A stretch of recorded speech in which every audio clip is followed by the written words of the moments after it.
এখন আর Bangladesh cricket board এটা নাই, এটা হয়ে গেছে হচ্ছে বাপের দোয়া ক্রিকেট বোর্ডে পরিণত হয়েছে। আমরা এখানে কোনো বাপের দোয়া মায়ের দোয়া করি না। এখন এতদিন পর্যন্ত শুনতাম মায়ের দোয়া পরিবহন আছে, আজকে মাননীয় সদস্যের কল্যাণে দেখলাম বাপের দোয়া কমিটিও আছে।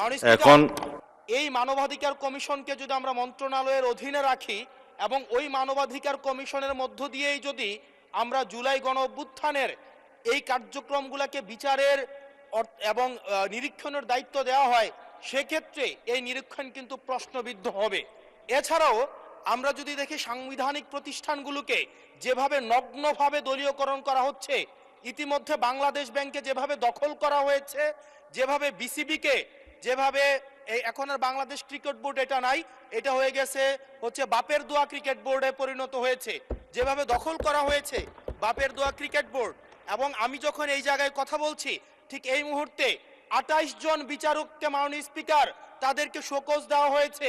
তাদের ব্যক্তিগত তাদের চ্যাট গ্রুপে তারা হচ্ছে তাদের মতামত প্রকাশ করার কারণে বিচারকদের হচ্ছে মাননীয় স্পিকার শোকজ দেওয়া হয়েছে। এই বাস্তবতায় আমরা এই গণ অভ্যুত্থান পরবর্তী সময়ে যদি জাতীয় মানবাধিকার কমিশনকে একটা মন্ত্রণালয়ের অধীনে রাখি, স্বরাষ্ট্র মন্ত্রণালয়ের অধীনে রাখি, তাদের মাধ্যমে আমরা নিরপেক্ষ কোনো ধরনের অনুসন্ধান আমরা কতটা পাবো সেটা নিয়ে কিন্তু আমরা সন্দিহান। সেই জায়গা থেকে এই বিলটিকে যদি আমরা বাস্তবায়ন করতে চাই, এটাকে যদি আমরা ফাংশনাল করতে চাই, শুধুমাত্র অর্নামেন্টাল না, যদি আমরা ফাংশনাল করতে চাই, তাহলে জাতীয় মানবাধিকার কমিশনকে অবশ্যই সেটাকে অটোনমাস করতে হবে। আমরা মাননীয় স্পিকার যেভাবে বর্তমানে প্রতিষ্ঠানগুলো নগ্নভাবে দলীয়করণ করা হচ্ছে, সেজন্য জাতীয় মানবাধিকার কমিশন যে দলীয়করণ করা হবে না, আবার বাপের দোয়া একটা মানবাধিকার কমিশন বা বিরোধী দল দমন কমিশন করা হবে না, এটার প্রতি কিন্তু আমাদের আস্থা নাই। কিসের মধ্যে কি পান্থাবাতে গিয়েছে। যাই হোক, মানে স্পিকার, আমাদের উত্থাপন করার বিষয়টা হচ্ছে জুলাই গণ অভ্যুত্থানে অংশগ্রহণকারীদের সুরক্ষা দেওয়ার জন্য, সাংবিধানিক এবং আইনি সুরক্ষা দেওয়ার জন্য। সেটা জাতীয় দাবিতে পরিণত হয়েছে, জুলাই যোদ্ধাদের দাবি ছিল। তার প্রেক্ষিতে জুলাই জাতীয় সনদ স্বাক্ষরিত হয়েছে, তার মধ্যে অঙ্গীকারনামার একটা দফা ছিল এবং সেই দফাটা পরবর্তীকালে যেদিন সই করব সেদিনও একটা আন্দোলনের প্রেক্ষিতে আমরা অনুরোধ করে কমিশনকে অ্যামেন্ডমেন্ট আনিয়েছিলাম তাদের দাবির প্রেক্ষিতে। তার মানে যারা জুলাই গণ অভ্যুত্থানে ছাত্র গণ অভ্যুত্থানে অংশগ্রহণ করেছিলেন তাদের উপরে তো হানাদার বাহিনীর মতো গণহত্যাকারী আওয়ামী লীগ এবং তাদের সন্ত্রাসী গোষ্ঠী এবং পেটুয়া বাহিনী নিপীড়ন চালিয়েছে, অত্যাচার চালিয়েছে, গণহত্যা চালিয়েছে।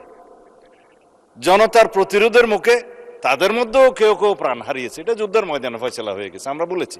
সুতরাং তাদেরকে সাংবিধানিক এবং আইনি সুরক্ষা দেয়া দরকার। সেই প্রেক্ষিতে এই আইনটা, অধ্যাদেশটা ইন্টারিম গভর্নমেন্ট প্রণয়ন করে সবার মতামতের প্রেক্ষিতে। হ্যাঁ, এখানে যদি আপনি সংশোধন আনয়ন করতে চান, মাননীয় সদস্যের উদ্দেশ্যে বলছি, সেটা সেকেন্ড রিডিং মধ্যে আপনি সংশোধনে আনতে পারতেন, আগে নোটিশ দিতে পারতেন, সেই সংশোধনীগুলো নিয়ে আমরা আলাপ করতে পারতাম। সেটা এক্সট্রা স্টেজ। এখন বিল উত্থাপনের পরে বা উত্থাপনের অনুমতি চাওয়ার পরে আপনি পারেন বিধি মোতাবেক ৭৪, ৭৫, ৭৬ বিধিতে পারেন, কিন্তু এর প্রেক্ষিতে আমার যে জবাবগুলো আজকে দিতে হবে ফর রেকর্ড, সেই জবাবগুলো আমার বলা উচিত, জবাব দেওয়া উচিত। এখানে ক্রিকেট কন্ট্রোল বোর্ড কিভাবে আসলো মাননীয় স্পিকার? বাংলাদেশ ক্রিকেট কন্ট্রোল বোর্ডের ইন্টারিম গভর্নমেন্টের সময় তৎকালীন ক্রীড়া উপদেষ্টা ক্ষমতার প্রয়োগ করে সারা বাংলাদেশের জেলা কমিটিগুলোকে প্রভাবিত করে সেভাবে নিয়ে আসে। বাংলাদেশে যেগুলো রেজিস্টার্ড ক্লাব ছিল তাদের কাউন্সিলরদেরকে, হ্যাঁ, তাদেরকে প্রভাবিত করে সরকারি ক্ষমতা প্রয়োগ করে এবং হাইকোর্টে যে রিটটা দাখিল করা হয়েছিল সেটা হার্ড না করে পেন্ডিং রেখে, এখনো still it is pending with the chamber court I think, করে সর্বোচ্চ ক্ষমতা প্রয়োগ করে একতরফাভাবে ক্রিকেট বোর্ডের একটা বোর্ডিং করা।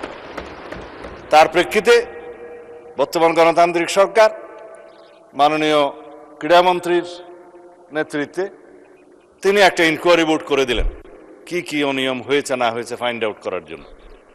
সেই তদন্ত কমিটি রিপোর্ট প্রদান করার পরে তারা ডিক্লেয়ার করলো এখানে যথেষ্ট অনিয়ম হয়েছে, আরো অনেক কথা আমি বলতে পারতাম, বলছি না।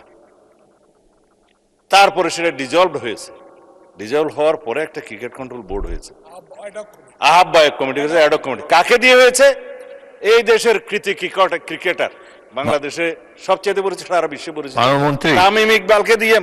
মাননীয় স্পিকার, আমি জানি আপনার সময় নষ্ট করছি, কিন্তু ফর রেকর্ড আপনি জুলাই অভ্যুত্থান সুরক্ষা এটার উপর বলেন। ক্রিকেট কন্ট্রোল ক্রিকেট বোর্ডের অ্যাডক কমিটিটা করা হয়েছে।